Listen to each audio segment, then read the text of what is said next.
சுயநிர்ணய உரிமை, சுயநிர்ணயம், அதான் ரெண்டும். சுயநிர்ணயம், சுயநிர்ணய உரிமை. இது மேம்போக்கா பேசிட்டு போறது வேற. ஆனா ஒரு துல்லியமான கோட்பாட்டு விவாதங்கள்ல இந்த வேறுபாடு முக்கியமானது. இப்ப லெனின் சொல்லக்கூடிய எடுத்துக்காட்ட சொல்றதா இருந்தா, மனமுறிவுக்கான உரிமையும் மனமுறிவும் ஒன்றல்லன்னு அவர் சொல்வார். மனமுறிவுக்கான உரிமையும் மனமுறிவும் ஒன்றல்ல. நான் மனமுறிவுக்கான உரிமை கேட்கிறோம், நம்ம மனமுறிவு கேட்பதா அவங்க சொல்றாங்க. இந்த உரிமையை செயல்படுத்தும் போது அது மனமுறிவா இருக்கலாம், மனமுறிவை மறுப்பதா இருக்கலாம். அது செயல்படுத்துறதை பொறுத்து இருக்கு. அப்ப நான் என்ன சொல்றேன்னா, இப்ப தன்னுரிமை என்பது சரியான தமிழாக்கம் அல்ல. யார் பயன்படுத்தியிருந்தாலும் சரி. தன் தீர்வு உரிமை அப்படின்னு ஒரு சொல் இருக்கு. செல்ஃப் டிட்டர்மினேஷன், தன் தீர்வு. பாவலர் பெருஞ்சித்திரனார் அந்த மாநாட்டிலேயே கடைசியா பேசுகிற போது, தன்னுரிமை என்பது பிழை, தன்னுறுதி உரிமை, செல்ஃப் டிட்டர்மினேஷன் தன்னுறுதின்னு அவரு தமிழாக்கம் செய்தார். ரைட் டு செல்ஃப் டிட்டர்மினேஷன் தமிழாக்கம். இது வெறும் சொல் தொடர்பான விவாதம் மட்டுமல்ல, அதற்கு மேல் இதற்கு ஆழமான ஒரு பொருள் இருக்கு. என்னன்னா, ஒரு மனமுறிவு உரிமை என்பது எதை குறிக்குதுன்னா, மனமுறிவை குறிக்கலன்னா என்ன அர்த்தம்? அந்த உரிமையோடு சேர்ந்து வாழ்தலை குறிக்காது. பிரிஞ்சு போறதில்ல, சேர்ந்து வாழ்தல். இந்த உரிமை பாட்டுக்கு ஒரு பக்கம் இருக்கும், தேவைப்பட்டா அதை பயன்படுத்திக்கலாம். அப்ப ஒன்னா இருந்து கொண்டு அந்த சுயநிர்ணய உரிமை அல்லது தன் தீர்வு உரிமை என்பது என்ன என்று பல்வேறு விளக்குகள் தரப்பட்டது. ஐக்கிய நாடுகள் அமைப்பில் இந்த உரிமை இருக்கு. பல்வேறு சமூகவியல் அகர முதலிகளெல்லாம் விளக்கம் தரப்பட்டது. இந்த விளக்கம் என்ன? பொதுவான சுயநிர்ணய உரிமை ஒரு தேசத்தின் சுயநிர்ணய உரிமை, right of nations to self determination. Lenin எழுதின புத்தகத்தோட தலைப்பு இதுதான், right of a nation to self determination. ஒரு தேசம் தன்னுடைய பொருளியல், அரசியல், பண்பாட்டு வாழ்வை தானே தீர்மானித்துக் கொள்ளுகிற உரிமை. தனக்கு ஒரு தனியுடைமை சமூகம் வேணுமா, அல்லது குமுகிய சமூகம் வேணுமா, பொது உடைமை சமூகம் வேணுமா, தனக்கு ஒரு வல்லாட்சியம் வேண்டுமா, மெல்லாட்சியம் வேண்டுமா, குடியாட்சியம் வேண்டுமா, ஒரு இந்த மாதிரி உரிமை எல்லாம் யாருக்குன்னா அந்தந்த தேசத்துக்கு தான் உண்டு. அதே போல நம்முடைய பண்பாடு எத்தகையதாக இருக்கணும், பண்பாட்டு வாழ்வு, எல்லாவற்றையும் தீர்மானித்துக் கொள்ளுவது, அதோடு சேர்த்து வேண்டுமானால் வேறொரு தேசத்தோடு சேர்ந்திருப்பது அல்லது பிரிந்து போவது. அதனால்தான் right to self determination including the right to secede அப்படின்னு திருப்பி திருப்பி சொன்னாங்க. பிரிந்து போகும் உரிமையுடன் கூடிய சுயநிர்ணய உரிமை, பிரிந்து போகும் உரிமை உள்ளிட்ட சுயநிர்ணய உரிமை, இதுதான் சுயநிர்ணய உரிமை அல்லது தன் தீர்வு உரிமை என்று சொல்வது. இப்ப அப்படி பார்க்கும்போது, இப்போ ஒரு முதலாளித்துவ நாடு சோசியலிசத்துக்கு மாறணும்னு தேசம் முடிவு பண்ணதுன்னா அது அவங்க உரிமை. அது ஒரு சோசியலிச நாடு சோசியலிசமே வேண்டாம், நான் முதலாளித்துவத்திலே இருக்கிறேன் அல்ல முதலாளித்துவத்துக்கே மீண்டு போறேன்னு சொன்னா அது அவங்க உரிமை. இப்ப அவங்க அப்போ ஒரு முழக்கம் கொடுத்திருந்தாங்க, தன்னுரிமை புரட்சிக்கு முன்னுரிமை கொடுப்போம், தமிழ் தேச வரலாற்றில் புது யுகம் படைப்போம். அவங்க கூட புது யுகத்தை படைப்போம்னு சொன்னாங்க. நான் இல்ல, தவறுங்க, புது யுகம் படைப்போம் தான் சொல்லணும். ஏற்கனவே இருக்கிற ஒன்றை சொல்லும் போதுதான் அது யுகத்தைன்னு சொல்லணும்.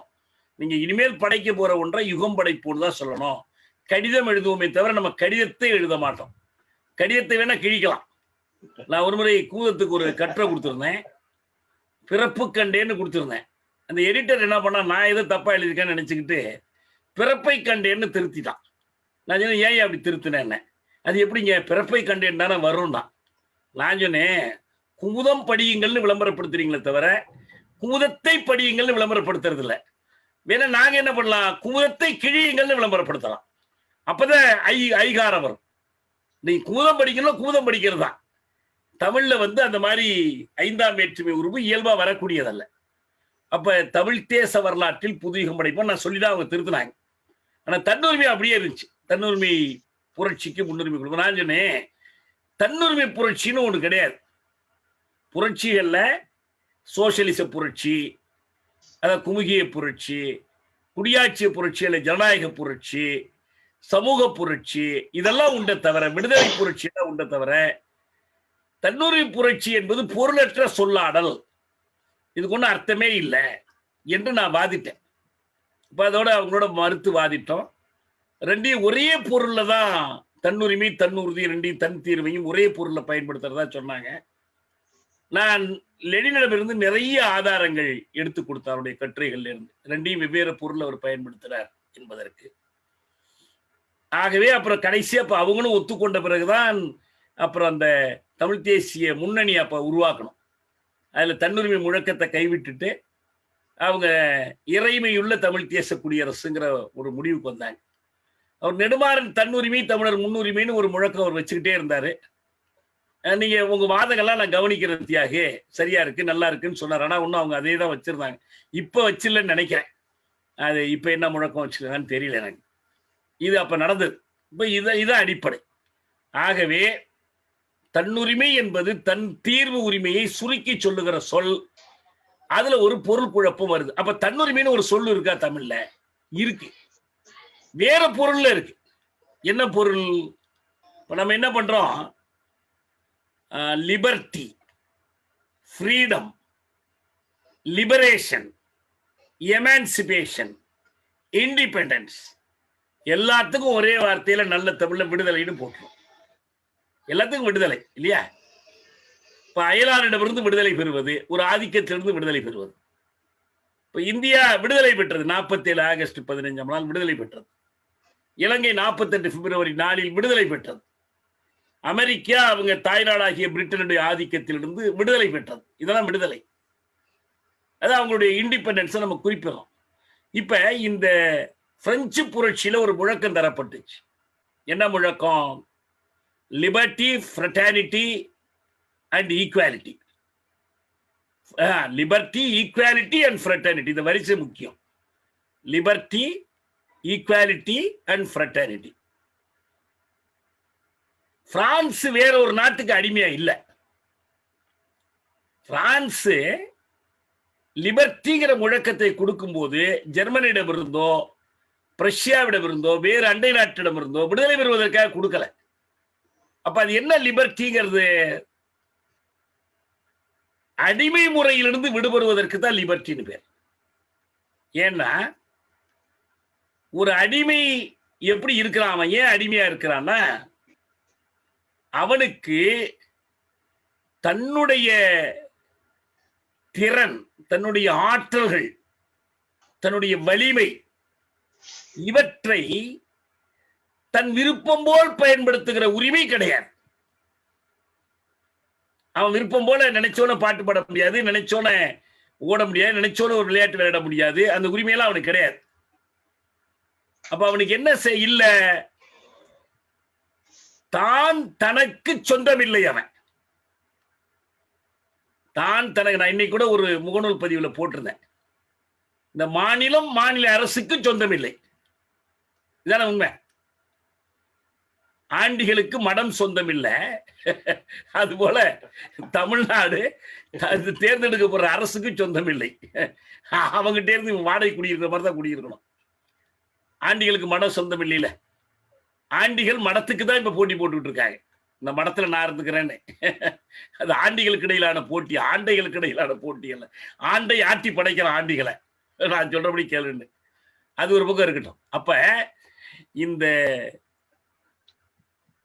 அடிமைக்கு அவனுடைய உடல், அவனுடைய உள்ளம், அவனுடைய ஆற்றல் அவனுக்கு சொந்தமில்லை.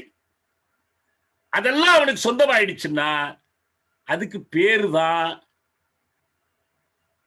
தன்னுரிமை. ஏன்? தான் தனக்கு சொந்தமாக இருக்கிற உரிமை. இந்த லிபர்ட்டி இல்லைங்கிறதுனாலதான் அவன் அடிமையா இருக்கிறான். இந்த லிபர்ட்டி வந்துட்டு அவன் அடிமையில இருந்து விடுபட்டுருவான். இப்ப இந்த உரிமை வந்ததுக்கு பிறகுதான் அவன் என்ன ஆகிறான்னா, ஒரு 2 கால் மாட்டுக்கு பதிலாக விருப்பு வெறுப்புகளுடன் கூடிய ஒரு மனிதன் ஆகிறான். அதுக்கு ஆங்கிலத்தில் ஒரு சொல்லு இருக்கு, சட்டத்திலேயே இருக்கு. என்ன இருக்கு? அப்படி உரிமை பெற்ற ஒரு மனிதனுக்கு என்ன பேருன்னா பெர்சன் என்று பேர். PERSON, person. பெர்சன் என்றால் நம்ம தமிழ் அழகான சொல் ஆள்.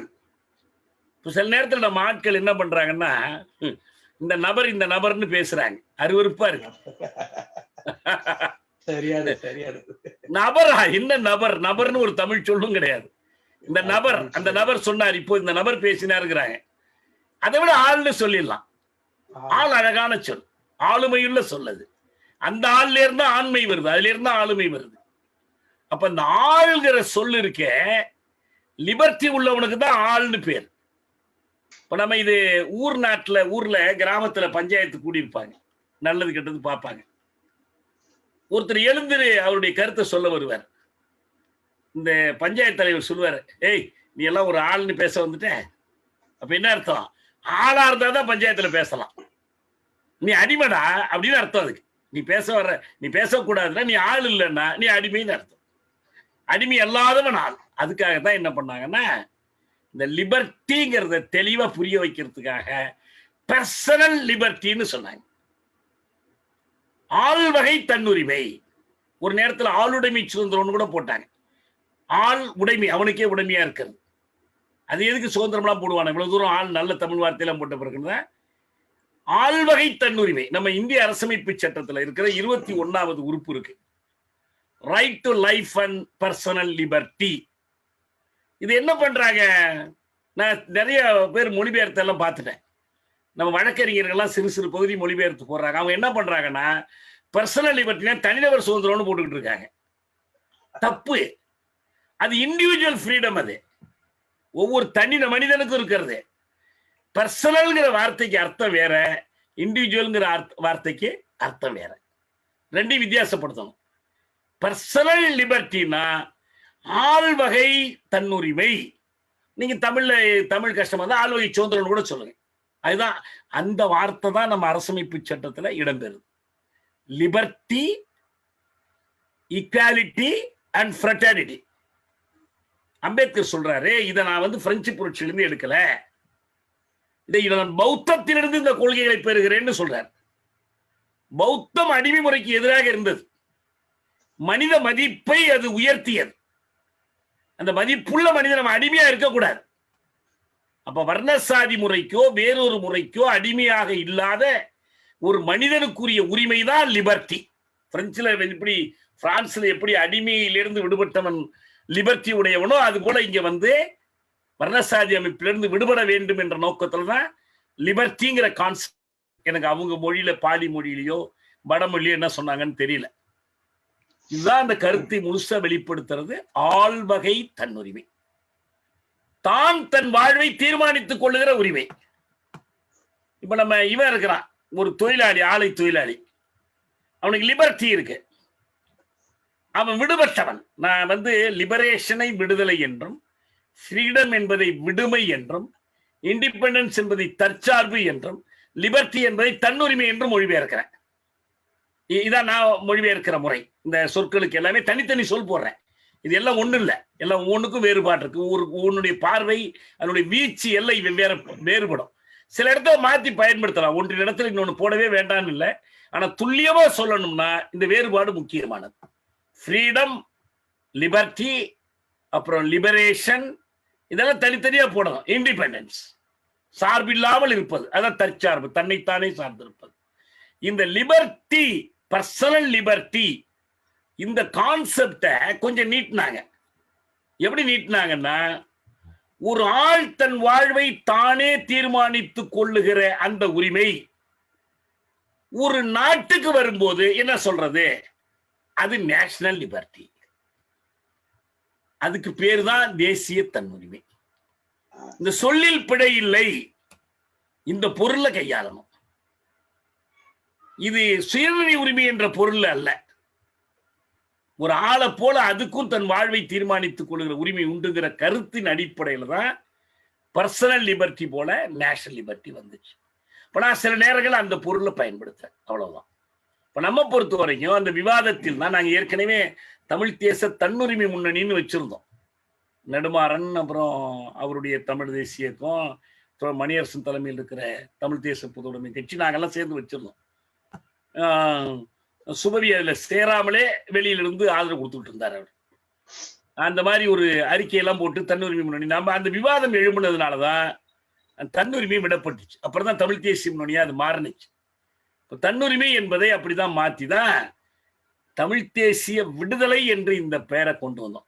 தமிழர் இயக்கத்திற்குள் இந்த விவாதம் நடந்து 2 பொதுக்குழுக்களில் ஓட்டெடுப்பு நடந்து 2வது பொதுக்குழுவில் ஒரு வாக்கு வேறுபாட்டில் இது ஏற்றுக்கொள்ளப்பட்டு அதுக்கு அடுத்த பொதுக்குழுவில் தான் இயக்கத்தோட பெயரையே தமிழர் இயக்கம்ங்கிற பெயரை தமிழ் தேசிய விடுதலை இயக்கம் என்று மாற்றணும்.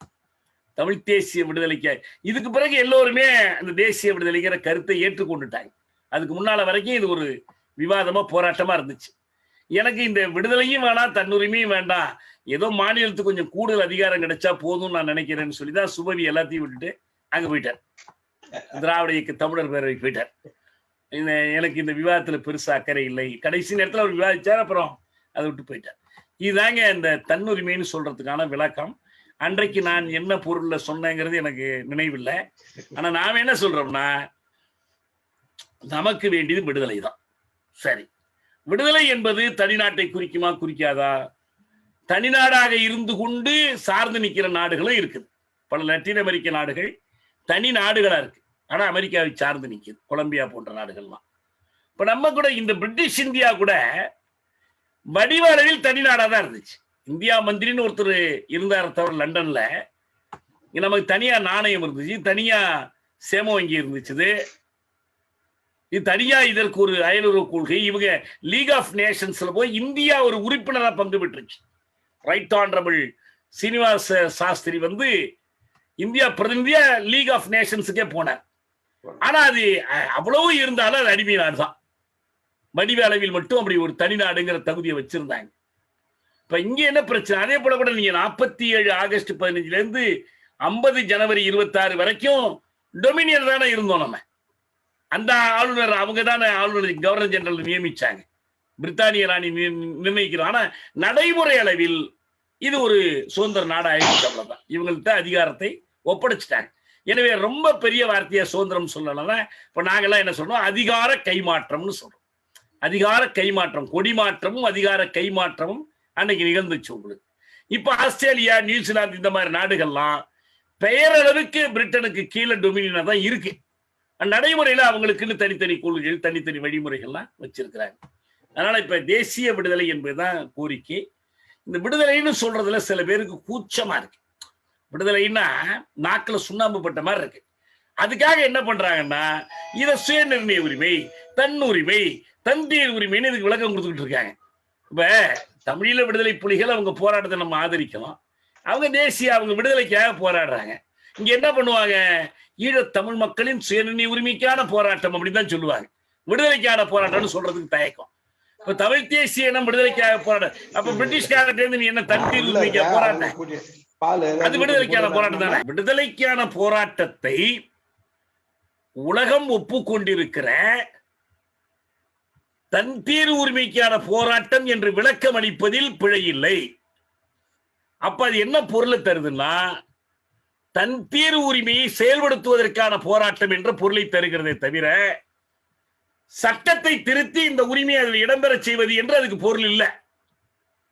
அது ஒரு சீர்திருத்தவாதம், போகாத ஊருக்கு வழிகாட்டுற வேலை. இந்திய அரசமைப்பு சட்டத்தில் அப்படியெல்லாம் ஒரு திருத்தம் கொண்டு வர முடியாது, கொண்டு வருவதற்கான சக்தி நமக்கு கிடையாது. 1957 நவம்பர் 26 தந்தை பெரியார் சாதி ஒழிப்பு போராட்டத்துக்காக அரசமைப்பு சட்டத்தை எரிக்கும் போது இந்த கைதாகி போற ஊழியர்கள் கோர்ட்ல போய் என்ன சொல்லணும்னு ஒரு வாசகத்தை விடுதலையில வெளியிட்டார். அவங்க என்ன சொன்னாங்க தெரியுங்களா? இந்திய அரசமைப்பு சட்டத்தை நாங்கள் ஏற்றுக்கொள்ளவில்லை, தமிழர்களாகிய நாங்கள் எப்பயுமே ஏற்றுக்கொள்ள. நாங்க எப்பயோ ஒப்புதல் கொடுத்தோமா? நீ ஒரு சட்டத்தை ஏற்று என் தலையில் திணிக்கிற, ரைட்டு. அதுக்கு மேல என்ன செய்யலாம்? சரியில்லைன்னா நாங்க திருத்தலாம். ஆனா திருத்துவதற்கான வாய்ப்பும் எங்களுக்கு வழங்கப்படவில்லை. எப்படி தமிழ்நாட்டு மக்கள் விரும்பினா அரசமைப்பு சட்டத்தை திருத்த முடியும்? திருத்தவும் முடியாது. எனவே நாங்கள் எரிக்கிறோம், இதுக்கு எதிர்ப்பு தெரிவிச்சு எரிக்கிறோம், அப்படிதான் சொன்னார்.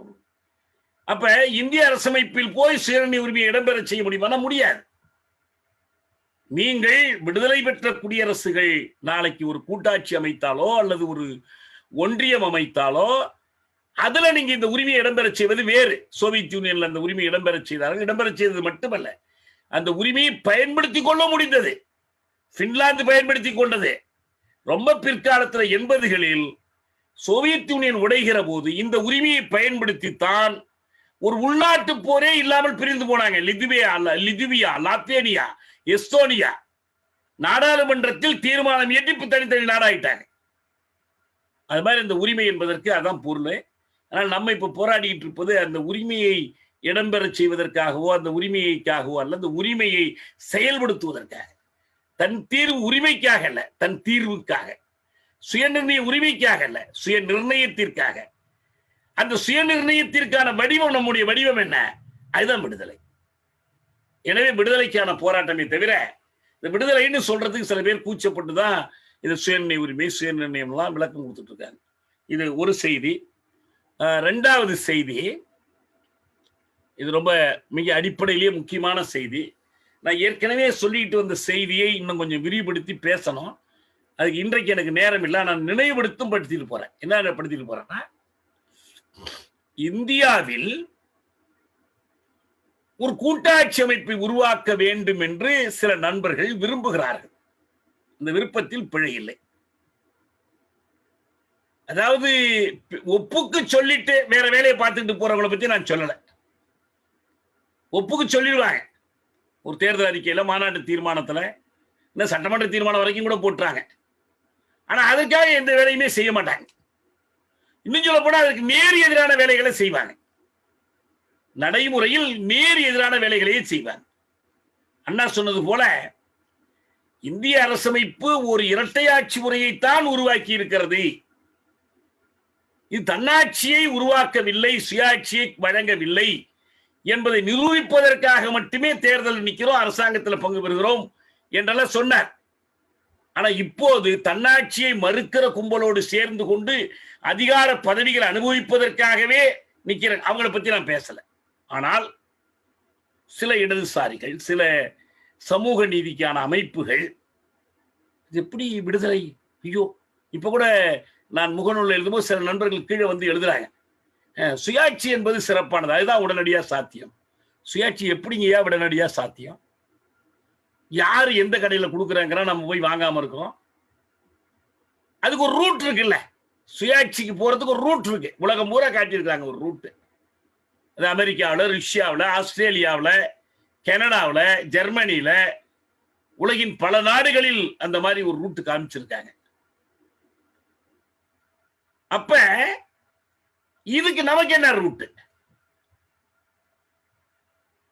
பொதுவான உண்மை, உலக வரலாற்று உண்மை என்னன்னா, நான் பொதுவானன்னு சொல்றது எதுக்காகன்னா, விலக்குகள் இருக்கலாம், அதுக்கான தனி காரணிகள் இருக்கும். விதிவிலக்குகளும் விதிகளுக்கு கட்டுப்பட்டவைதான். அந்த விதிகளை கண்டறியணும். விதிவிலக்குகள் என்பவை விதிகளுக்கே அடங்காதவை அல்ல. அப்படி வரும்போது தனித்தனியாக இருக்கக்கூடிய தேசங்கள் அல்லது மாநிலங்கள் அல்லது நாடுகள் தாங்கள் விரும்பி ஒன்று சேர்ந்து ஒரு கூட்டாட்சியை உருவாக்குவது என்பதுதான் தன்னாட்சி அல்லது சுயாட்சிக்கான நேர்பாதை. இப்ப நம்ம இந்திய அளவுக்கு ஒரு சிக்கலான ஒரு அமைப்பை எடுத்துக்கொள்ளாம ஒரு சிக்கல் இல்லாத ஒரு அமைப்பை எடுத்துக்கொண்டோம்னு வச்சுங்க. பக்கத்துல இலங்கையில பார்க்கிறோம். இலங்கையில போர் முடிஞ்சதுக்கு பிறகு தமிழ் தேசிய சிக்கலுக்கு அரசியல் தீர்வு காணணும் என்று சொல்லிட்டு சம்பந்தரையா என்ன பண்ணாரு? சமஷ்டி தீர்வு விரைவில் காணப்படும், தீபாவளிக்குள்ள, பொங்கலுக்குள்ள, அடுத்த வருஷத்துக்குள்ள, இந்த தேர்தல் அடுத்த தேர்தல் சொல்லி 2010 இருந்து 2020 வரைக்கும் சொல்லிக்கிட்டே இருந்தாங்க. ஒண்ணும் நடக்கல. புதிய அரசியல் சட்டம் வரும்போது அதுல நேரடியா சொல்ல மாட்டாங்க, ஆனா மறைமுகமா அது இருக்கும். பூனை கருப்பா இருந்தேன்னா வெள்ளையா இருந்தேன்னா எலிய பிடிச்சாதானே போதுமே அப்படின்னு சுமந்திரன் எல்லாம் விளக்கம் கொடுத்துக்கிட்டு இருந்தாங்க. ஒண்ணுமே நடக்கல. சமஷ்டி தீர்வை நோக்கி போக முடியல. எப்படி போக முடியும்? அந்த நாட்டின் அரசமைப்பில் அதற்கு ஒரு வழி இருக்கணும். தமிழர்கள் கூடிய அரசமைப்பை திருத்தவும் முடியாது, புதிய அரசமைப்பை கொண்டு வரவும் முடியாது. இயல்பா அவங்களுடைய எண்ணிக்கையே அவர்களை செய்ய விடாமல் தடுத்தோம். எல்லாரும் சேர்ந்து விரும்பினாலும், இப்ப இன்னைக்காவது எல்லாரும் சேர்ந்து, தந்தை செல்வா காலத்துல எல்லாரும் சேர்ந்துதான் விரும்பினாங்க, ஒண்ணும் பண்ண முடியல. ஆகவே அது வழி அல்ல. அவர்களை பொறுத்தவரை அவங்களுக்கு விடுதலை தான் தீர்வு. இன்னைக்கு உடனே கிடைக்காம இருக்கலாம், அதுக்கு நிறைய கஷ்டப்படலாம், நிறைய ஈகம் செய்யலாம், ஈக்கலையாமல் தேர்ந்தெடுக்க முடியாது, அது மாதிரி வேலையெல்லாம் இருக்கலாம். ஆனால் சமஷ்டி தீர்வு கிடையாது. ஏன்னா தெளிவா வெளிப்படையா தெரியுது. ஒரு 2 தேசியனம், ஒன்னு 75% இருக்கு, இன்னொன்னு 20%க்குள்ள இருக்கு. அந்த நாட்டோட அரசமைப்புல அதுக்கு இடம் இல்லை. அந்த மக்கள் எல்லாம் மாறுவார்கள் என்றால் அதற்கும் வாய்ப்பு இல்லை. எனவே அவங்களுக்கு வேற வழி இல்லை. அப்படி சமஷ்டி தீர்வு ஒருபோதும் அந்த நாட்டில் கூட்டாட்சி தீர்வு வரப்போவதில்லை. இப்ப நமக்கு அதை தாண்டி பாத்தீங்கன்னா, இங்கேயும் நான் இது ஏற்கனவே விளக்கி சொல்லியிருக்கேன். பெயரளவில் எப்படி ஒரு யூனியன் சொல்லிக்கிறது, அது கூட்டாட்சின்னு சுப்ரீம் கோர்ட் விளக்கம் கொடுக்கிறது. ஆனா நடைமுறை அளவில் எல்லாத்திலையுமே இது ஒரு யூனிட்ரி செட்டப்பாக இருக்கு, ஒற்றையாட்சி முறையாக இருக்கு. ஓருறுப்பு அரசு என்று மாறன் எழுதுறார். ஒரு அரசாங்கம் தான்ப்பா இருக்கு, உண்மையான அரசாங்கம், மற்றதெல்லாம் அரசாங்கமே கிடையாது. 1935 பிரித்தானிய ஆட்சியில் கொண்டு வரப்பட்ட கவர்மெண்ட் ஆஃப் இந்தியா ஆக்ட் என்கிற அந்த அரசமைப்பு சட்டத்தை காட்டிலும் இந்த அரசமைப்பு 1950 நிறைவேற்றப்பட்ட அரசமைப்பு மாநில உரிமைகள் விஷயத்தில் மோசமானது, சான்றுகளோடு அவர் எடுத்துக்காட்டுறார். அப்ப என்ன உரிமை இருந்துச்சு, இப்ப என்ன உரிமை இல்லைன்னு, அதை விட மோசம்.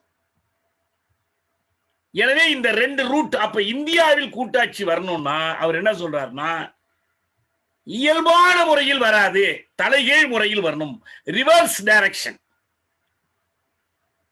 அது ரிவர்ஸ் டைரக்ஷன்ல வருதா இல்ல நீங்க ரிவர்ஸ் டைரக்ஷன்ல போய்கிட்டு இருக்கீங்களான்னு ஆராய்ந்து பார்த்தா தெரியும், வரலாற்றை பார்த்தா தெரியும். அது நம்ம இன்னொரு வகுப்பில் நான் ஒவ்வொரு கூட்டாட்சி அமைப்புகளும் எப்படி தோற்றுவிக்கப்பட்டனங்கிறதும், ரிவர்ஸ் டைரக்ஷன் என்பது எந்த நாட்டுக்கு பொருந்தினாலும் பொருந்தலைன்னாலும் இந்தியாவுக்கு பொருந்தவே பொருந்தாது, அப்படி ஒரு வாய்ப்பே இல்லை. தியரட்டிக்கல் பாசிபிலிட்டி, கோட்பாட்டு நிகழ் வாய்ப்பு கூட இல்லாத ஒரு கற்பனை அது என்பதை நான் பிறகு விரிவா நம்ம பேசுவோம். இப்ப இன்னைக்கு அவசரமா வேறொரு செய்தி, நான் சென்ற வகுப்பில் இருந்து வர்றது என்னன்னா, நான் சென்ற வகுப்பில் உண்மையில சாதியம் தொடர்பா நான் பேசல, ஆனா முன்னுரை சொல்லும் போது சொன்னேன் என்னென்னலாம் இது வரைக்கும் பார்த்திருக்கிறோம் அப்படிங்கறத சொன்னேன். சாதி என்பது, சாதி அமைப்பு மேற்கட்டுமானத்திலும் அடித்தளத்திலும் இருக்கிற ஒன்று. இப்ப நான் வழக்கமா என்ன பண்ணுவேன்னா, நம்ம வகுப்புல நீங்க எல்லாம் கேட்கிற கேள்விகள், அதை தவிர நேரலை பார்த்தவர்களுடைய பின்னூட்டங்களை நான் உடனே போய் பார்ப்பேன். நைட்டு நான் முடிச்ச உடனே அந்த பின்னூட்டங்கள் போய் பார்த்தேன். அந்த போன வகுப்பு முடிச்ச உடனே இந்த பின்னூட்டங்களில் ஒன்று என்னவா இருந்துச்சுன்னா, சாதி மேற்கட்டுமானம் என்றே மார்க்சியம் கூறுகிறார். இது தோழர் மனோகரன் கரன் அப்படின்னு அந்த முகநூல் அவருடைய பேர் இருக்கு, அவர் எழுதியிருந்தார். சாதி மேற்கட்டுமானம் என்றே மார்க்சியம் கூறுகிறது. நான் திருப்பி அவருக்கு ஒரு உடனே பதில் போட்டேன், எங்கே எப்போது, அதாவது மார்க்சியம் எங்கே எப்போது இப்படி சொல்கிறது, சாதி மேற்கட்டுமானம் என்றே கருதுகிறது அப்படிலாம் விடல, என்றே மார்க்சியம் கூறுகிறதுங்கிறார். அப்ப அவரு அதுக்கு பதில் போட்டிருந்தாரு, மார்க்ஸ் எங்கல்ஸ் தேர்வு நூல் 12 தொகுதி 1 பக்கம் 65 67 துல்லியமா சொல்லிட்டார். இன்ன பக்கத்துல இந்த மாதிரி இருக்குது அப்படின்னு. அப்புறம் நான் அவருடைய எண் பெற்று அவர்கிட்டையும் நான் பேசுறேன். அவர் சொல்ல, ஆமா தோழர், இந்த நியூ செஞ்சுரி புக்கு வெளியிட்டு இருக்கிறாங்க, மார்க்ஸ் எங்கல்ஸ் செலக்டட் நோட்ஸ், அதாவது தமிழ்ல தேர்வு நூல் 12 தொகுதிகளா வெளியிட்டிருக்காங்க, முதல் தொகுதியில இது இருக்கு அப்படின்னு சொன்னார். நான் அப்புறம் அந்த பக்கத்தை எடுத்து நான் பார்த்தேன், அதை பிடிஎஃப்ல வாங்கி பார்த்தேன், அப்புறம் அது ஆங்கிலத்திலையும் பார்த்தேன். இப்ப நான் படிக்கிறேன், அந்த பகுதியை நான் படிக்கிறேன். இந்தியர்கள் மற்றும் எகிப்தியர் விஷயத்தில் முதிராத வடிவில் தோற்றமளிக்கும் உழைப்பு பிரிவினை அவர்களது அரசு மற்றும் சமயத்தில் ஜாதி முறையை வெளிக்கொணரும் போது இந்த ஜாதி முறையே இந்த சமுதாய வடிவத்தை உருவாக்கியுள்ள சக்தி என்பதாக வரலாற்றாளர் கருதுகிறார் இதாங்க அந்த புத்தகத்துல இருக்கிற பகுதி. இந்த ஒரு பகுதியில் தான் அந்த ஜாதிங்கிற சொல் அங்க இடம்பெற்று இருக்கு. என்னை பொறுத்த வரைக்கும் நான் என்ன சொல்றேன்னா, மார்க்சிய நோக்கில், மார்க்சிய பார்வையில் சாதி என்பது சமூக பொருளியல் கட்டமைப்பில் இருப்பதனால் அது அடித்தளத்தின் ஒரு பகுதியாகவும், சிந்தனையில், கருத்தோட்டங்களில், பண்பாட்டில் இருப்பதனால், அரசியலில் இருப்பதனால் அது மேற்கட்டுமானத்தின் ஒரு பகுதியாகவும் இருக்கிறது என்பதில் நான் ரொம்ப தெளிவா இருக்கேன். அதனால்தான் அது அடித்தளத்திலும் இருக்கிறது, மேற்கட்டுமானத்திலும் இருக்கிறது, ரெண்டிலும் இருக்கிறதுன்னு நான் சொன்னேன். இப்போ ஒருவேளை அவர் தோழர் மனோகரன் கருதுற மாதிரி மார்க்சியம் வேற மாதிரி கருதுமானால் நன்கு ஆராய்ந்து பார்க்க தயாரா இருப்போம். ஆனால் அதனால என் கருத்தை நான் மாற்றிக்க வேண்டியதில்லை. ஆனால் உண்மையில அந்த கருத்துக்கு அதான் பொருளான்னு பார்க்கணும். அந்த தமிழுக்கு நான் ஆங்கிலத்தில் அதே பகுதி நான் படிக்கிறேன். When the crude form in which the division of labor appears with the Indians and Egyptians calls forth the caste system in their state and religion, the historian believes that the caste system is the power which has produced this crude social form. கொஞ்சம் புரிஞ்சுக்கிறதுக்கு சிரமமா இருக்கும், நான் அதனால விளக்கி சொல்றேன். இது எங்க இருக்குன்னா, இந்த வாசகம் வருகிற இடம் எதுன்னா, மார்க்ஸ் எங்கெல்ஸ் அவங்க சந்தித்த காலத்தில், ரொம்ப இளமை காலத்தில், மார்க்ஸுக்கு ஒரு 26 வயசு, அவருக்கு ஒரு 24 வயசு இருக்கிற காலத்தில் அவங்க எழுதிய ஒரு புத்தகம் ஜெர்மன் ஐடியாலஜின்னு பேர். அதுக்கு ஜெர்மானிய கருத்தியல், தமிழ்ல சொன்னோம்னா கருத்தியல். சித்தாந்தம்னு தவறா பயன்படுத்துறாங்க, மார்க்சியர்களும் பயன்படுத்துறாங்க. சித்தாந்தம் என்பது ஒரு வகையான பிலாசபி. அது ஏற்கனவே ஒருத்தர் நம்ம டாங்கேயுடைய மருமகன்னா அவரு ராணி மறந்து பேர், அவங்க ஒரு புத்தகம் எழுதினாங்க, சித்தாந்தா ஆஃப் வேதாந்தான்னு சொல்லி, வேதாந்தத்தின் சித்தாந்தம்னு எழுதினாங்க. சைவ சித்தாந்தம் நீங்க கேள்விப்பட்டிருப்பீங்க. சைவ சித்தாந்தத்தை குறிக்கிற சொல் இந்த சித்தத்தினுடைய அந்தம், அது அப்படி குறிக்கிற சொல் அது. ஆனா இன்னைக்கு நவீன காலம் நானெல்லாம் கூட சித்தாந்தம் பயன்படுத்தி இருக்கேன். அதாவது பிலாசபிங்கிற சொல்லை தத்துவ ஞானம், தத்துவ இயல், அப்புறம் மெய்ஞானம், இப்ப இன்னைக்கு தமிழ்நாட்டில் கல்லூரிகள்ல இருந்து எல்லா இடத்துலையும் தெளிவா மெய்யியல்னு வந்துடுச்சு. அதே போல ஐடியாலஜி என்பதை சிவத்தம்பி போன்றவர்கள் கருத்தமைப்பு என்றெல்லாம் பயன்படுத்தினாங்க. இப்ப அது ஓரளவுக்கு தெளிவாக கருத்தியல் என்று வந்துவிட்டது. ஐடியாலஜின்னு சொன்னா கருத்தியல். இப்ப ஜெர்மன் ஐடியாலஜி என்பது ரொம்ப இளம் வயதில் அவர்கள் 2 பேரும் எழுதிய ஒரு புத்தகம் என்று சொல்வதை காட்டிலும் நிறைய கட்டுரைகளை அடங்கிய ஒரு தொகுப்பு. அது அன்னைக்கு எழுதி அவங்க 2 பேராலையும் அந்த புத்தகத்தை வெளியிடுவதற்கு ஒரு வெளியீட்டாளர் கிடைக்கல, மார்க்ஸுக்கும் எங்கெல்ஸுக்கும். அப்படியே அவங்க விட்டுட்டாங்க. அந்த நம்ம அடிக்கடி குறிப்பிடுகிற ஒரு வாசகம் இருக்கு பாருங்க, அறிஞர்கள் உலகை விளக்கியுள்ளனர், ஆனால் எமக்கு முக்கியம் உலகை மாற்றுவதேன்னு சொல்ற வாசகம்.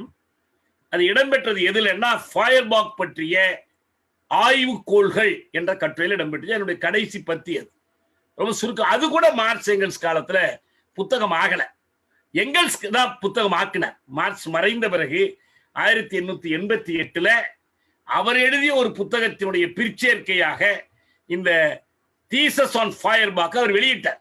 ஆனா இந்த ஜெர்மன் ஐடியாலஜி இருக்கு பாருங்க, இந்த ஜெர்மன் ஐடியாலஜி அவங்க காலத்துல வரவே இல்லை. 1932 சோவியத் யூனியன்ல இயங்கிக் கொண்டிருந்த இன்ஸ்டிடியூட் ஆஃப் மார்க்சிசம் லெனினிசம், மார்க்சிய லெனினிய கல்வி கழகம் தான் முதல்ல அதை வெளியிட்டாங்க. ஆனா அவங்க அந்த காகிதங்கள்லாம் கிழிந்தும் பல இடங்கள் அழிந்தும் சிதைந்தும் இருந்தவற்றை எல்லாம் தேர்ந்து பொறுக்கி எடுத்து அவங்க விட்டுட்டாங்க. அப்படியே அதை எடுத்து அதுல இருந்து தொகுத்து அதை எடிட்டர்ஸ் போட்டு ஒர்க் பண்ணி எந்தெந்த இடத்துல அப்படி நம்ம விடுபட்டு இருக்குங்கிறத அந்த குறிப்பு சேர்த்து இருக்கிறாங்க. சில இடத்துல என்ன பண்ணியிருக்காரு, மார்க்ஸ் எழுதிட்டு அதை அடிச்சிருக்காரு. மார்க்ஸோட கையெழுத்தை பத்தி நம்ம நல்லா தெரியும் நமக்கு. அதாவது அவரு எழுதுனது அவராலே திருப்பி படிக்க முடியாம போயிடும். அவருக்கு பெரிய உதவி அவங்களுடைய வாழ்க்கை துணையா இருந்த ஜென்னி செய்த பெரிய உதவிகளில் ஒன்று, அவருடைய கையெழுத்தை படிக்க தெரிஞ்சு வச்சுக்கிட்டா திருப்பி காப்பி பண்ணி கொடுப்பாங்க. அவங்க அந்த மாதிரி செஞ்சுக்கிட்டு இருந்தாங்க. எங்கெல்ஸினுடைய எழுத்து மணி போல இருக்கும். இந்த 2 பேரும் எழுதிய பல கட்டுரைகள், ஒரே கட்டுரையில ஒரு பகுதி அவர் எழுதி இவர் எழுதி அப்படியெல்லாம் உருவான அந்த படைப்பு தான் ஜெர்மன் ஐடியாலஜி. இப்ப நான் இந்த ஜெர்மன் ஐடியாலஜியை திரும்ப எடுத்து நான் பார்த்தேன். அப்படி பார்த்த போது எனக்கு என்ன கிடைச்சதுன்னா, ஒரு மிகச்சிறந்த ஒரு அறிமுக உரையை அதுல மார்க்ஸ் எழுதியிருக்கார். அதுவும் படிச்சேன். இந்த ஃபயர்பாக் ஆய்வுரைகளும் படிச்சேன். அதுல என்ன பிரச்சனை விவாதிக்கிறாங்கிறத நான் உங்களுக்கு புரியுற மாதிரி நான் சொல்றேன். எதுக்காக இந்த விவாதம் வருது, எதுக்காக இந்த கட்டுரைகளை எழுதினாங்க என்பதற்கு அதுல ஒரு விளக்கம் அடங்கியிருக்கு. அவர் என்ன சொல்றாருன்னா, மனிதர்கள் அவங்க மூளை உருவாக்கக்கூடிய சக்திகளுக்கு கட்டுப்பட்டவர்களாகி விடுங்க. அன்னைக்கு 2 விவாதம் நடந்துச்சு. உங்களுக்கு மார்க்சிய மாணவன் நான் எழுதி படிச்சிருந்தீங்கன்னா உங்களுக்கு தெரியும். என்னது? இப்ப நம்ம வழக்கமா என்ன சொல்றாங்கன்னா, பொருள் முதல் வாதம், கருத்து முதல் வாதம், மெட்டீரியலிசம், ஐடியலிசம். நான் அப்படி எழுதுறது இல்லை. அதுல ஒண்ணு முதல் 2வதெல்லாம் ஒன்றும் பிரச்சனை இல்லை. பொருண்மியம், மேட்டர் பொருள், மெட்டீரியலிசம் பொருண்மியம், ஐடியா கருத்து, ஐடியலிசம் கருத்தியம் இல்லையா? அது கருத்தியம், ஐடியலிசம் கருத்தியம், ஐடியாலஜி கருத்தியல், எல்லாம் கருத்து தொடர்பானது. அதுல அந்த அறிமுக உரையில மார்க்ஸ் சொல்றாரு, இதுவரை மனிதர்கள் தங்களை பற்றிய பல பொய்யான கருத்துக்களை ஓயாது உருவாக்கி இருக்கிறார்கள். நாம் யாராக இருக்கிறோம், யாராக இருக்க வேண்டும் என்று அவர்களே பல கருத்துக்களை உருவாக்குகிறார்கள். அவர்கள் கடவுள், இயல்பான மனிதன் போன்ற தங்கள் கருத்துக்களுக்கு ஏற்ப தங்கள் உறவுகளை ஒழுங்கு செய்திருக்கிறார்கள். அவர்களது மூளையின் படைப்புகளான மாயாவிகள் அவர்கள் கையிலிருந்து வெளியேறிவிட்டன. அவை படைப்பாளிகளாக அவர்களை அதற்கு பணிந்து, மாயாவிகளுக்கு இந்த மனிதர்கள் பணிந்து விட்டார்கள் என்று அவருக்கே உரிய ஒரு கவித்துவமான நடையில சொல்லிட்டு போறார். நான் பூரா படிக்கல, ஆனா என்ன சிக்கல்னு நான் சொல்றேன். ஹெகலுடைய ஆதரவாளர்களாக, ஹெகல் கருத்துக்களை ஏற்றுக்கொண்டவர்களாக மார்க்சும் எங்கெல்ஸும் ஒரு காலத்தில் இருந்தாங்க. மார்க்ஸ் அவரே ஒரு மெய்யியல் அறிஞர், முனைவர் பட்டம் பெற்றவர். அதுல சட்டத்திலையும் மெய்யியல்லையும் பிலாசபிலையும் லாவிலையும் டாக்டர் அவர். ஆனா அவரு கல்லூரி பேராசிரியர் ஆகிறதுக்கு அந்த அரசு அனுமதிக்காதனாலதான் அவர் நமக்கு அடிச்சு போயிட்டார். ஆனா எங்கெல்ஸ் அப்படியெல்லாம் படிக்க போனவர் இல்லை. ஆனா அவர் மெய்யியெல்லாம் கற்றார். கற்று 2 பேருமே ஹெகலின் கருத்துக்களால் ஈர்க்கப்பட்டாங்க. இந்த ஹெகலின் கருத்துக்களுடைய சாரம் என்னன்னா, அதைத்தான் நாம இயங்கியல் என்று குறிப்பிடுகிறோம். இதெல்லாம் இயக்கவியல்னு சொல்லுவாங்க. இயங்கியல் எல்லாமே இயங்கி கொண்டிருக்கிறது. எல்லாமே அது உலகம், சமூகம், அண்டம் அல்லது பிரபஞ்சம்னு சொல்றத 3 கூறுகளாக பிரிக்கிறோம். 1 இயற்கை, 2 சமூகம், 3 சிந்தனை. இந்த 3ம் மாறிக்கொண்டே இருக்கின்றன என்பதுதான் ஹெகலினுடைய கருத்து. அதான் நம்ம இயங்கியல் என்று குறிப்பிடுகிறோம். இந்த இயங்கியல் பார்வை பல தத்துவாசிரியர்கிட்ட இருக்கு. இப்ப நம்ம இங்க எடுத்துக்கிட்டீங்கன்னா, இந்தியாவில் எடுத்துக்கிட்டீங்கன்னா புத்தர்கிட்ட இருக்கு, வள்ளுவர்கிட்ட இருக்கு, பழங்கால அறிஞர்கள் பல பேர்ட்ட இருந்துச்சு, பின்னாலே இருந்துச்சு. ஆனா அந்த ஹெகல் ஒரு எல்லையோடு அதை சுருக்கிறார். என்ன சொல்லிடுறாருன்னா, இதை எப்படி இந்த மாற்றங்கள், இயக்கங்கள் நடக்குதுன்னு சொல்லும் போது, எல்லாவற்றிலும் அடங்கி இருக்கிற ஒரு பிரம்மம் அதனுடைய இயக்கமாக அதை அவர் பார்க்கிறார். ஏன்னா அவருக்கு ஒரு முக்கியமான சிக்கல் வருது. எல்லாம் மாற்றத்துக்குரியவை என்றால் பிரஷ்ய அரசும் மாற்றத்துக்குரியதானே? பிரஷ்ய முடியாட்சி என்னவாக மாறும் அப்படின்னு கேள்வி எழுப்பும் போது, இல்ல அது மாறாது. ஏன்னா அது இறையின் வடிவம், அது பிரம்மத்தினுடைய ஒரு வடிவம் என்று சொன்ன பிறகு இந்த இளைஞர்கள் அவரை விட்டு விலகிறாங்க. அவங்கதான் யங் ஹெகலியன்ஸ் பேர். ஹெகலினுடைய ஏரண கோட்பாடுகளில் ஈடுபாடு கொண்டவங்க அவரை விட்டு விலகின பிறகும் அவருக்குரிய மரியாதை கொடுக்குறாங்க, அவர் ரொம்ப மதிக்கிறாங்க. ஹெகலியம் என்பது புரட்சியமானது என்று மார்க்ஸ் சொல்றார். அவரு அந்த மாதிரி பிற்போக்கான சில நிலைப்பாடுகள் கொண்டிருந்தாலும் அவரை புரட்சியமானதுன்னு மதிக்கிறாங்க.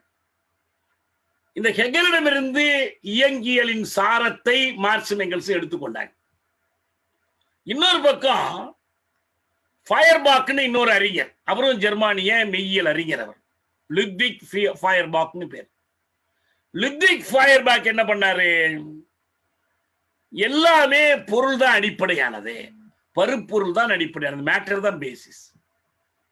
இயற்கை, மனிதன், வாழ்க்கை இதான் அடிப்படை. இதன் பிரதிபலிப்பாகத்தான் இந்த கருத்துக்கள்லாம் பிறக்கின்றன. எனவே அவர் தான் ஒரு பொருள்முதல்வாதியா இருந்தார். சுருக்கமா சொன்னார். ஹெகல் இயங்கியலர். லுட்விக் ஃபியர்பாக் ஒரு பொருள்முதல்வாத கருத்துடையவர். இந்த ரெண்டும் ஒன்றுக்கொன்று தொடர்பு இல்லாம இருந்துச்சு. ஹெகலினுடைய இயங்கியல் பொருண்மைய அடிப்படை இல்லாத ஒன்றாக, கூடானதாக, முரண்பாடானதாக இருந்தது. ஃபயர்பாக்கினுடைய பொருண்மையம் இயங்கியல் அற்றதாக, எனவே தேங்கி நிற்கக்கூடியதாக இருந்துச்சு. இந்த இரண்டையும் ஒன்றாக இணைத்து தங்களுடைய மெய்யியல் கோட்பாட்டை மார்க்சும் எங்கெல்ஸும் உருவாக்குனாங்க. அதுதான் இயங்கியல் பொருண்மையம், டயலெக்டிக்கல் மெட்டீரியலிசம். அப்படி உருவாக்கும் போது நீங்க நல்லா மறந்துடாதீங்க, இதை அவங்க செய்கிற காலம், இந்த ஜெர்மன் ஐடியாலஜிங்கிற புத்தகத்தை எழுதும் போது 25 வயது 26 வயது அவ்வளவுதான். 1845 கம்யூனிஸ்ட் கட்சி அறிக்கை வெளிவருவதற்கு முன்பே எங்கெல்ஸ் பிரிட்டனில் தொழிலாளி வர்க்கத்தின் நிலை புத்தகம் எழுதுவதற்கு முன்பே அவங்க 2 பேரும் சேர்ந்து எழுதின முதல் கட்டுரை தொகுப்பு இது. ஆனா அன்னைக்கு அதை வெளியிடுறதுக்கு ஆள் இல்லை, அவங்களால வெளியிடுற சக்தியும் இல்லை, அதனால அப்படியே போட்டாங்க. அதுல வரக்கூடிய கட்டுரைகளில் ஒன்றுதான் இப்ப நான் படிச்சு காட்டின தோழர் மனோகரன் எடுத்து காட்டியிருக்கிற அந்த கட்டுரை. இந்த கட்டுரையுடைய சாரம் என்ன தெரியுமா? அவங்க இந்த இயங்கியல் பொருண்மையம்ங்கிற கருத்தை வரலாற்றுக்கு பொறுத்துறாங்க. வரலாற்று பொருண்மையம், வரலாற்றியல் பொருள்முதல்வாதம்னு சொல்லுவோம் இல்லையா, அந்த வரலாற்று பொருள்முதல்வாதத்துக்கு பொறுத்துறாங்க. அதனுடைய அர்த்தம் என்ன? பொருட்களுக்கு பொருந்துவது சமூகத்துக்கும் பொருந்தும். சமூகம் மாறுகிறது, சமூகம் தொடர்ந்து இயங்கிக் கொண்டிருக்கிறது. இந்த தொடர்ந்து இயங்கிக் கொண்டிருப்பது கருத்துக்களில், சிந்தனைகளில் அது எதிரடிக்கிறது. இந்த செய்தியை அந்த வயதில் அவர்கள் தெளிவா உணர்ந்து அதை எழுதுறாங்க. அப்படி எழுதும் போது இந்த ஹெகலோட ஒரு பக்கம், ஃபயர்பாக்கோட ஒரு பக்கம் அவங்க முட்டி மோதுறாங்க. 2 பேரையுமே விமர்சனம் பண்றாங்க. இந்த 2 பேருடைய கருத்தையும் சேர்த்துதான் அவங்க என்ன பேர் கொடுக்கிறாங்க? German ideology.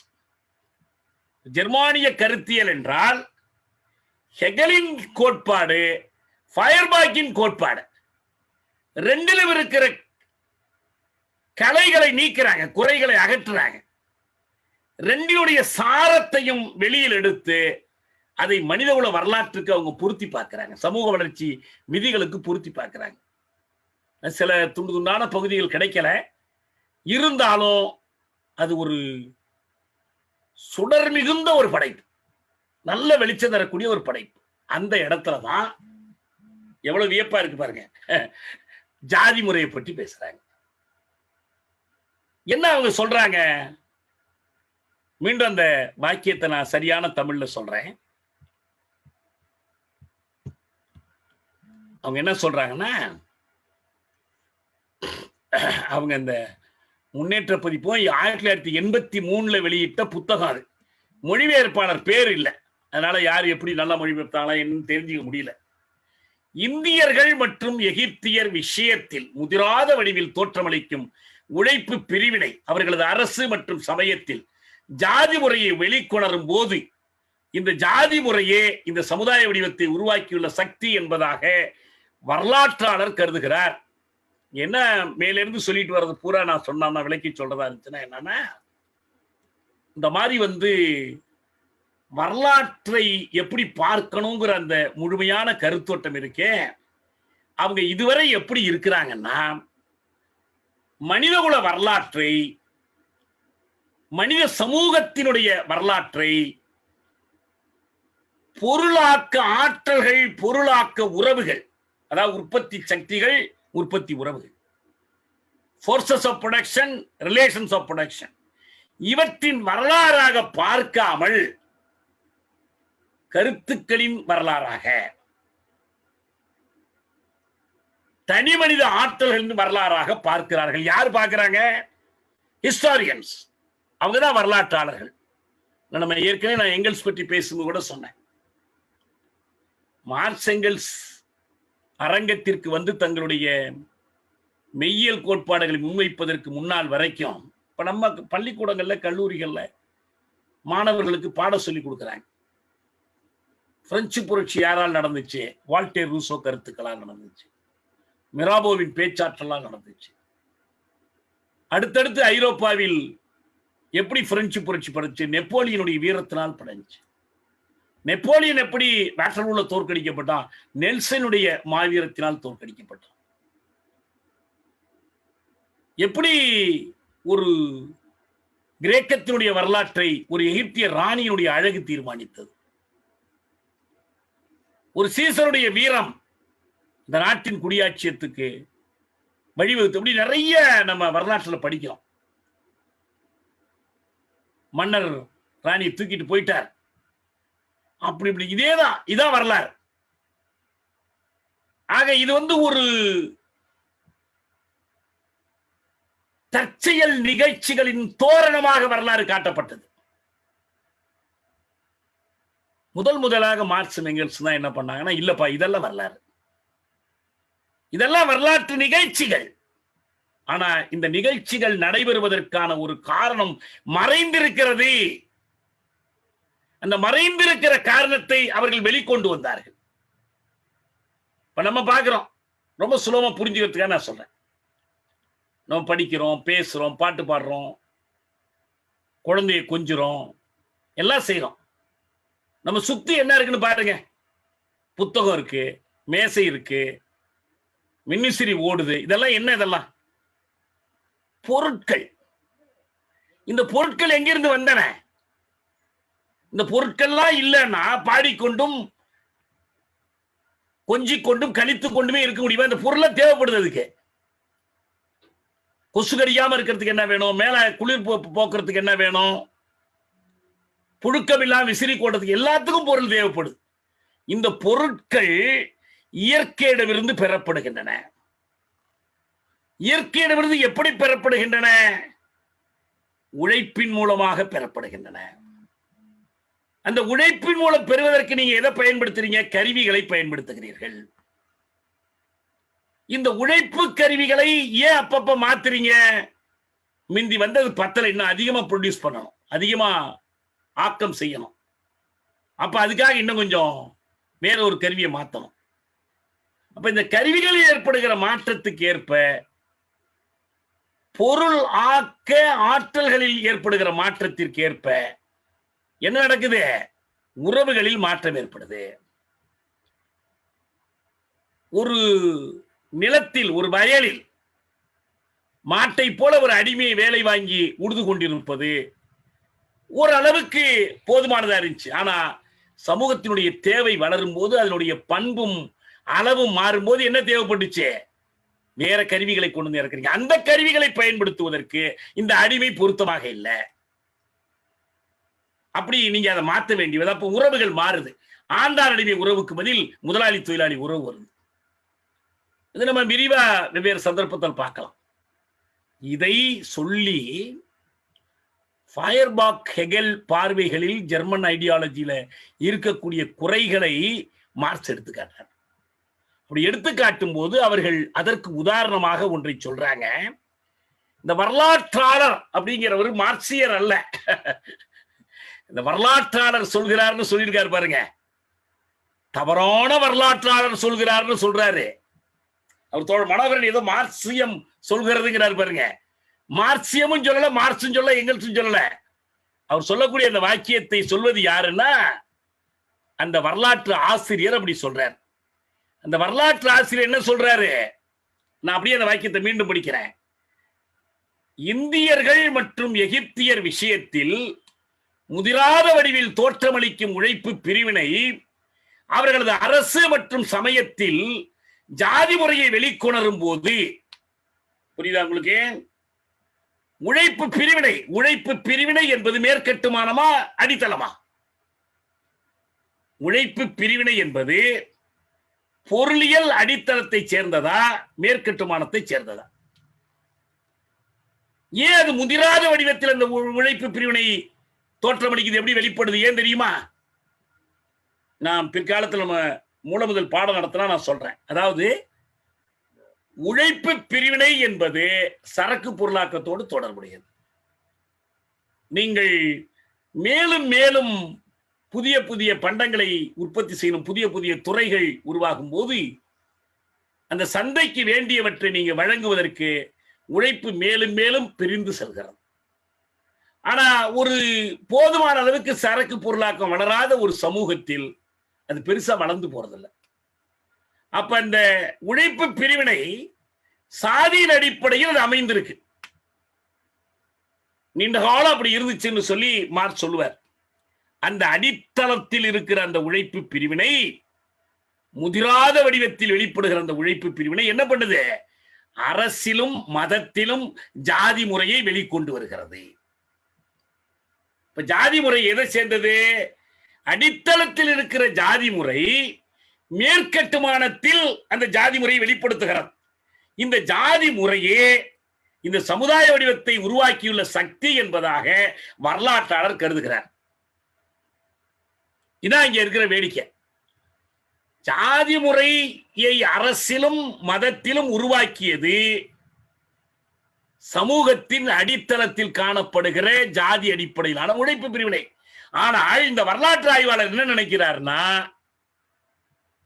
அரசிலும் சமயத்திலும் இருக்கிற ஜாதி முறைதான் சமூகத்தில் ஜாதி முறையை உருவாக்குதுன்னு கருதுறார். இதுதான் இந்த இடத்துல அவங்க சொல்ற வாக்கியம். இப்ப நான் மீண்டும் அதையே ஆங்கிலத்தில் சொன்னா இன்னும் தெளிவா இருக்கும். அவங்க என்ன சொல்றாங்க?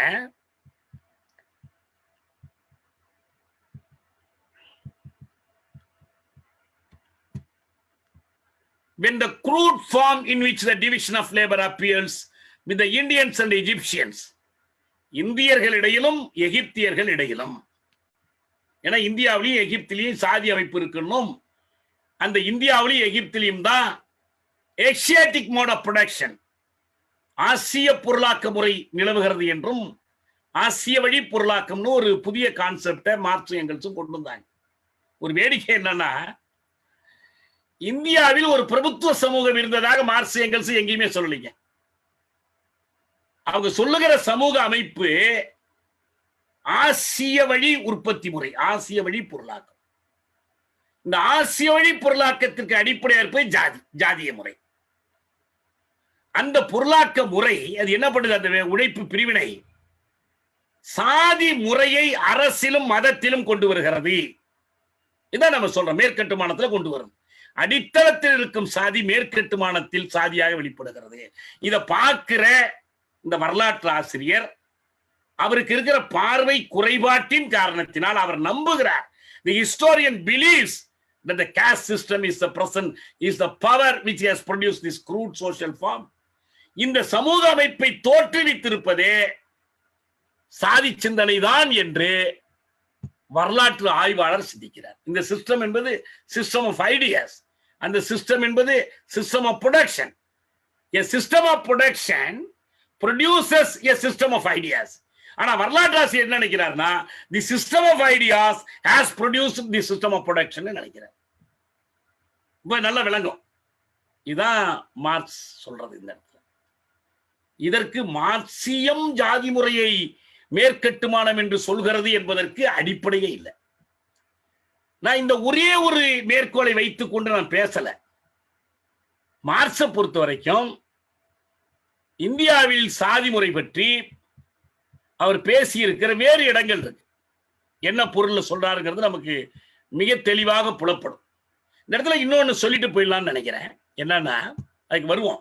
மார்க்ஸ் ஜாதி பற்றி என்ன சொன்னாருங்கிறதுக்கு தனியா வருவோம். இப்ப நான் இன்னொன்னு சொல்லிடுறேன். என்னன்னா,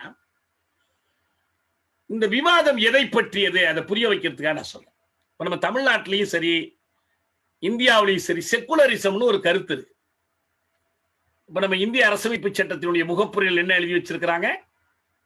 அந்த 42வது திருத்தத்தின் மூலம் இந்திரா காந்தி சேர்த்தாங்க இல்லையா? அது என்னது? Sovereign socialist secular democratic republic. இது இறைமையுள்ள குடியரசு,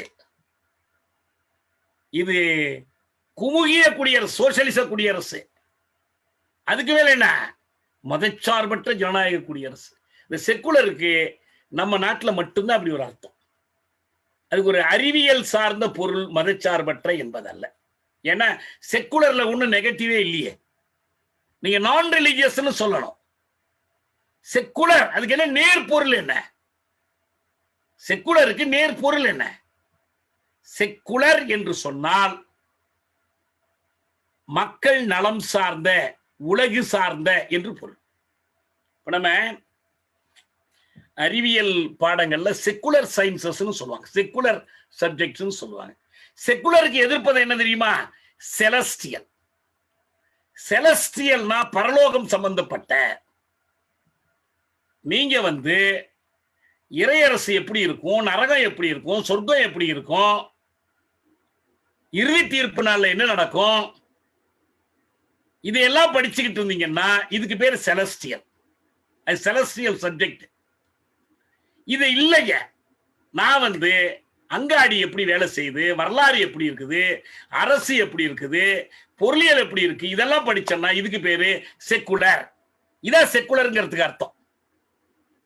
இந்த செக்குலருக்கு இந்த மதச்சார்பற்றன்னு எல்லாம் சொல்லி சொல்லி சொல்லி நம்ம வேற வழி இல்லாம செக்குலர் போர்சஸ்னா மதச்சார்பற்ற சக்திகள் அப்படின்னு சொல்லி சொல்லி இது உண்மையான செக்குலரிசமா இல்லையா என்றெல்லாம் விவாதம் ஆயிடுச்சு. அப்படி ஆய்வு செய்யும் போது நான் பார்த்த ஒரு பெரிய உண்மை என்னன்னா, இந்த செக்குலருக்கு அழகான தமிழ் சொல்லை வள்ளுவர் பயன்படுத்தி இருக்கிறார், திருவள்ளுவர் பயன்படுத்துறார். கண்ணோட்ட துள்ளது உலகியல் அஃதிலார் உண்மை நிலக்கு பொறை. இந்த கண்ணோட்டம் என்று இங்க சொல்றாரு பாருங்க. அந்த பெனினிட்டின்னு சொல்றாங்க, கம்பேஷன் சொல்றாங்க, ஒரு பார்வை. ஆக மொத்தத்தில் அது கருத்து. இங்க ஜெர்மன் ஐடியாலஜி புத்தகத்துல ஒரு கருத்தியல் உலகத்தை பத்தி பேசுறாங்க மார்க்சும் எங்கெல்ஸும். அந்த கருத்தியல் உலகத்தினுடைய பார்வை தான் கண்ணோட்டம். இந்த கண்ணோட்டத்துள்ளது உலகியல். இந்த கண்ணோட்டம் எதிலிருந்து வருதுன்னா, இந்த கண்ணோட்டத்திலிருந்து எது வருதுன்னா உலகியல் வருது. இந்த உலகியல் தான் செக்குலரிசம். நீங்கள் உலகியல் பாடங்கள் திருக்குறள்ல 572வது திருக்குறள், கண்ணோட்டத்துள்ளது உலகியல் அஃதிலார் உண்மை நிலக்கு பொறை. மூவா சொல்றாரு, கண்ணோட்டத்தினால் உலகியல் நடைபெறுகின்றது, கண்ணோட்டம் இல்லாதவர் உயிரோடு இருத்தல் நிலத்திற்கு சுமையே தவிர வேறு பயனில்லை. அதாவது கருத்துக்கள் தான் இந்த உலகத்திற்கு அடிப்படையா இருக்குது, உலகியலுக்கு அடிப்படையா இருக்குது.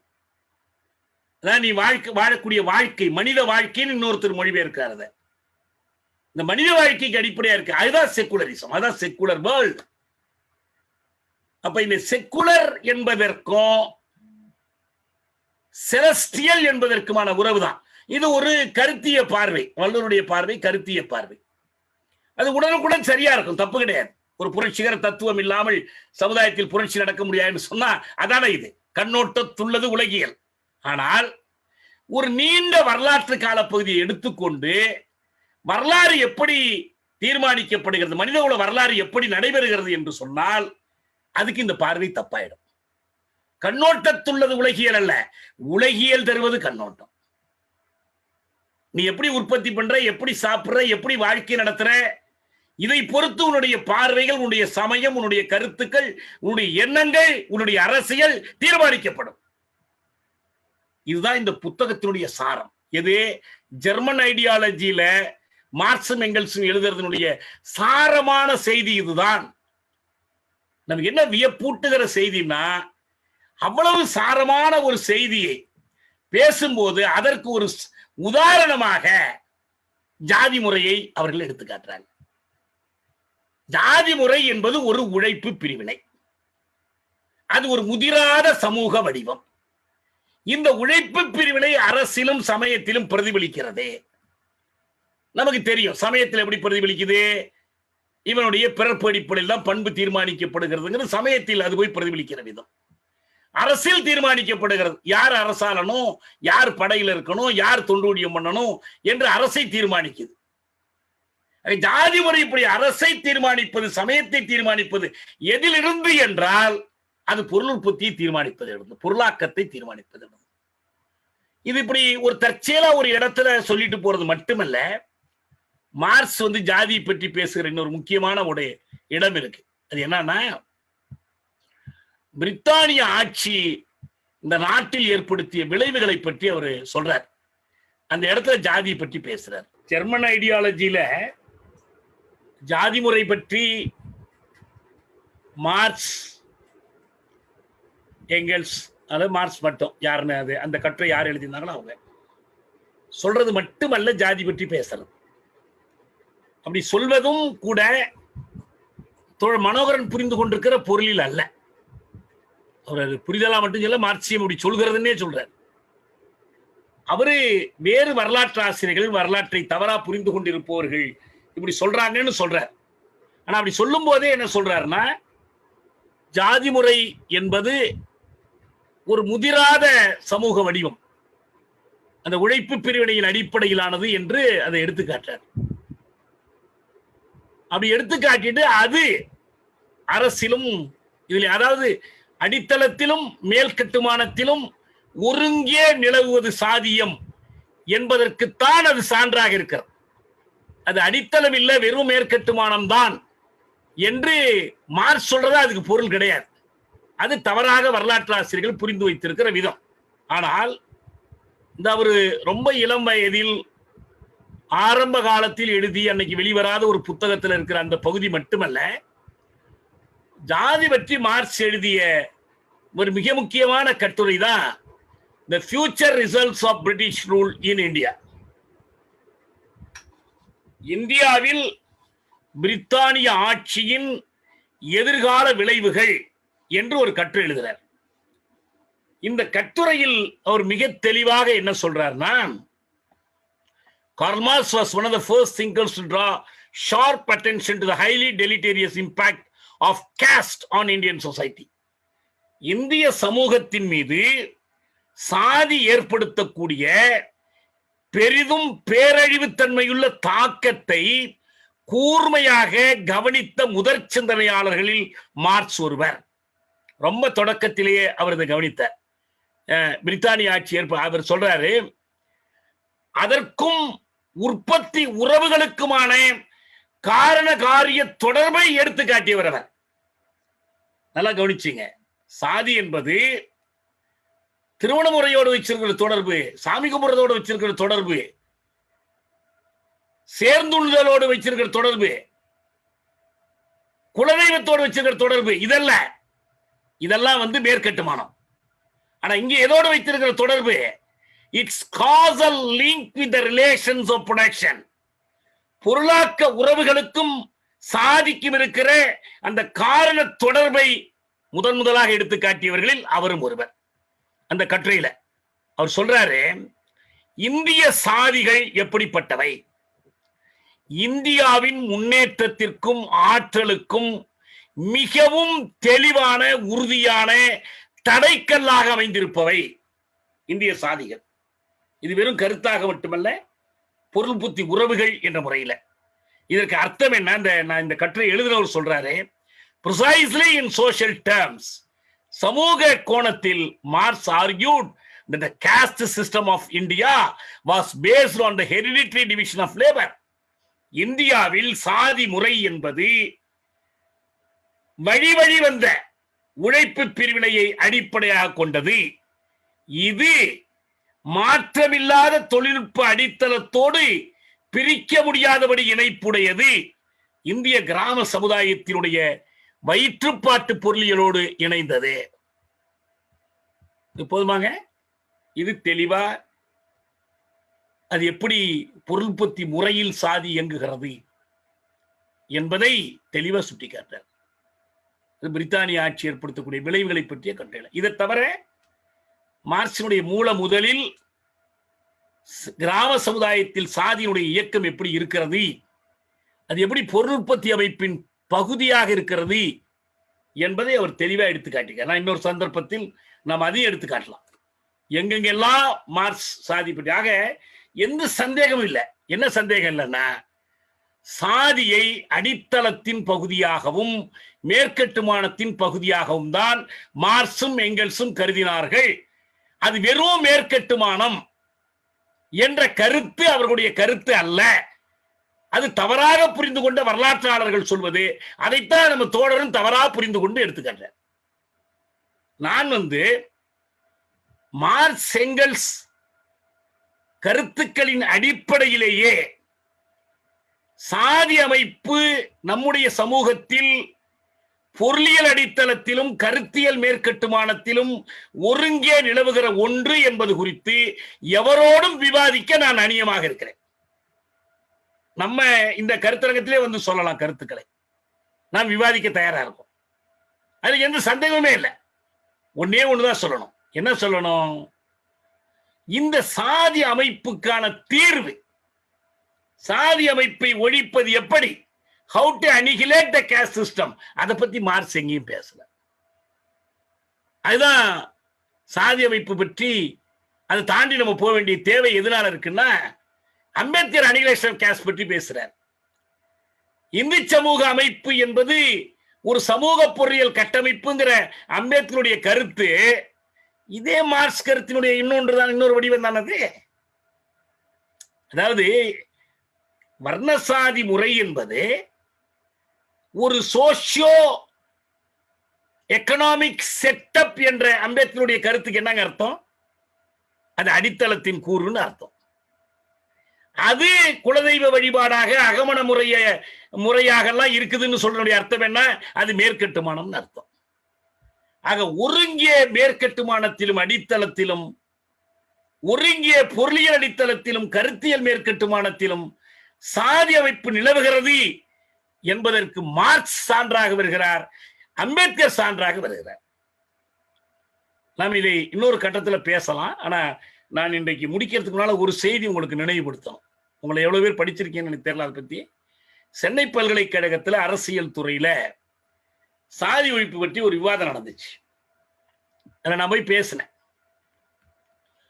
நான் தமிழ்நாடு விடுதலை பெறாமல் தமிழ்நாட்டில் சாதி ஒழிக்க முடியாதுங்கிறத திட்டவட்டமா முன் வச்சு பேசினேன். இப்பயும் நான் தான் சொல்றேன், தேசிய விடுதலை இல்லாமல் சாதி ஒழிப்பு இல்லை. சில பேர் சொல்லுவாங்க சாதி ஒழிப்பு தான் விடுதலைம்பாங்க. விடுதலை இல்லைன்னா சாதி ஒழிப்பே இல்லை. சாதி ஒழிப்புக்கான போராட்டத்தில் தான் விடுதலைக்கான அணிவகுப்பை உருவாக்க முடியும். ஒரு அடிமைப்பட்ட தேசம் தனக்குள்ளான அடிமைத்தனத்தை போக்கிக் கொள்ள முடியாது. இதான் உண்மை, அடிப்படை உண்மை. இப்ப நாம் அயலானுக்கு அடிமைப்பட்டிருக்கிற வரைக்கும் இங்க உட்பகைக்கு ஆளாகும். உட்பகை வெளிப்பகைக்கு இடையிலான இடையுறவு, அந்த இரண்டு போராட்டங்களுக்குமான இடையுறவாக நம்மிடம் பிரதிபலிக்கிறது. அதனாலதான் சமூக நீதி தமிழ் தேசம் பேசுறோம். ரைட், அத நான் சொன்னேன். நிறைய அறிஞர்கள், நிறைய எழுத்தாளர்கள் வந்திருந்தாங்க அந்த கூட்டத்துக்கு. தோழர் குமரேசன் வந்திருந்தார், தீக்கதில் இருக்காரு, அவரு சிபிஎம்ல இருக்காரு, அவர் வந்திருந்தார். அவர்கிட்ட அந்த மாணவர்கள் ஒரு கேள்வி கேட்டாங்க. ஐயா, சாதி என்பது பொருள் முதல் வாதமா கருத்து முதல் வாதமான்னு கேட்டாங்க. அப்புறம் நான் சாப்பிட்டு முடிச்சுட்டு இடைவேளைக்கு பிறகு சொல்றேன், நான் யோசிச்சு சொல்றேன்னு சொல்லிட்டு அப்புறம் அவர் சொன்னார், அது கருத்து முதல் வாதம் தான் அப்படின்னு சொன்னார். அந்த இடத்துல நான் ஒண்ணும் சொல்ல, ஏன்னா என்கிட்ட யாரும் கேட்கல, அதை பத்தி கருத்து கேட்கல. நான் திரும்ப முகநூல்ல எழுதினேன், பொருள் முதல் வாதம் என்றால் என்ன, கருத்து முதல் வாதம் என்றால் என்ன. இரண்டும் இரண்டு மெய்யியல் கண்ணோட்டங்கள். they are two philosophical concepts. எனவே சாதி கருத்து முதல் வாதமும் கிடையாது, பொருள் முதல் வாதமும் கிடையாது. சாதியை புரிந்து கொள்வதற்கு நமக்கு பொருள்முதல்வாத கண்ணோட்டம் தேவை. ஆனா சாதியே பொருள்முதல்வாதம் ஆயிடுமா? அப்படி ஆகாது. இப்ப வர்க்கம் என்பது மார்க்சியமா அல்லது காந்தியமான்னு கேட்ட, வர்க்கங்கிறது ஒரு சமூக கருத்தோட்டம், புறநிலையில் இருக்கிற ஒன்று. சாதி அப்படி இருக்கு. ஆனால் இந்த கேள்வியை எப்படி கேட்டிருக்கணும்னு நான் சொன்னேன், பொருளா கருத்தான்னு கேட்டிருக்கணும். ஏன்? சாதி ஒரு கருத்தாகவும் இருக்கிறது, ஒரு பொருளாகவும் இருக்கிறது. பொருளாக இருக்கிறது என்றால் என்ன அர்த்தம்? சதுரமா இருக்கா, செவ்வகமா இருக்கா, உருண்டையா இருக்கா, வெயிட்டா இருக்கா, லைட்டா இருக்கா, அதெல்லாம் இல்லை. பொருள் என்றால் பருப்பொருளாக இருப்பது. மெய்யியல் கண்ணோட்டத்தில் பருப்பொருள் என்பது இயற்கையில் இருப்பது போலவே சமூகத்திலும் இருக்கிறது. அப்ப மனித விருப்பங்களுக்கு வெளியில், மனித ஆசாபாசங்களுக்கு வெளியில் நிலவக்கூடிய ஒன்றை நாம் பருப்பொருள் என்கிறோம். அதை நாம் ஐம்புலன்களால் தெரிந்து கொள்கிறோம். இதான் பருப்பொருளுக்கான விளக்கம். That is matter. எனவே சாதி ஒரு பருப்பொருள், புறநிலையில் இருக்கு. It is objective. நீங்க சாதி இல்லைன்னு நினைச்சுக்கிட்டாலும் அது இருக்கும். சாதி மறுப்பாளனுக்கும் ஒரு சாதி இருக்கு. இதான் அது ஆப்ஜெக்ட்னு அர்த்தம். அதாக மேட்டர், இட் இஸ் அப்ஜெக்டிவ் அப்படின்னு நான் எழுதினேன். அவரு தோழர் இளங்கோ பிச்சாண்டி அதற்கு ஒரு மறுப்பு எழுதினார். அவரு குமரேசனை கடுமையா சாடி அப்போ இந்த மாதிரி கருத்து முதல்வாதம்னு சொன்னாரு. ஆனால் சாதி பொருள் என்று தியாகு சொல்றது தப்பு, சாதி ஒரு கருத்து மட்டும்தான் அப்படின்னு வாதிட்டார். அப்ப நம்ம தோழர் மதியவன் தொடர்ந்து அவருக்கு மறுப்பு எழுதினார். நான் வேணா கேட்கிறேன், அது இருந்துச்சுன்னா நான் தொகுத்து உங்களுக்கு தரேன். அது எப்படி அது ஒரு பொருண்மையமான கருத்தாக இருக்கிறது, அது பொருளாகவும் இருக்கிறது, அது கருத்தாகவும் இருக்கிறது. இதுதான் உண்மை. அது புற வாழ்க்கையில் இருப்பதால் அது பொருளாக இருக்கிறது, அக வாழ்க்கையில் இருப்பதால் அது கருத்தாக இருக்கிறது. பொருளின் பிரதிபலிப்பு தான் கருத்து என்பதால் இந்த புற வாழ்க்கையினுடைய எதிரடிப்பாகத்தான் சாதி அகவாழ்வில் இருக்கிறது. இதான் அதனுடைய உண்மை. கிட்டத்தட்ட அதே போன்ற ஒரு விவாதம் தான் இப்ப நமக்கு முன்னால வந்திருக்கிறது. சாதி வெறும் அகநிலையில் இருப்பது என்று கருதுகிறவர்களை மார்க்ஸ் சாடுகிற இடம், அது புறநிலையில் இருந்து அகநிலையில் பிரதிபலிக்கிறது என்று மார்க்ஸ் சொல்ற இடம். என்னைக்கு 1846 சொல்ற இடம், இப்ப எல்லாம் இல்ல, 1846 சொல்றார். நல்லவேளை அந்த புத்தகம் கிடைக்காமலே போகாம கிடைச்சிச்சு.